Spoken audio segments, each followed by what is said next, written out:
वाला है।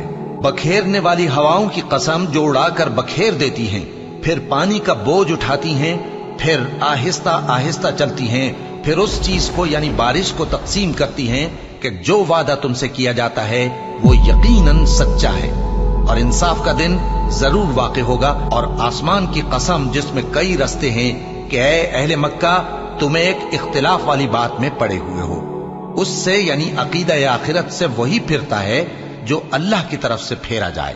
अटकल दौड़ाने वाले हलाक हों जो बेखबरी में भूले हुए हैं। पूछते हैं कि जजा का दिन कब होगा? वो दिन होगा जब उनको आग में अजाब दिया जाएगा। अब अपनी शरारत का मजा चखो, ये वही है जिसके लिए तुम जल्दी मचाया करते थे। बेशक परहेजगार बहिश्तों और चश्मों में होंगे और जो जो नेमतें उनका परवरदिगार उन्हें देता होगा उन्हें ले रहे होंगे। बेशक वो इससे पहले नेकियां करते थे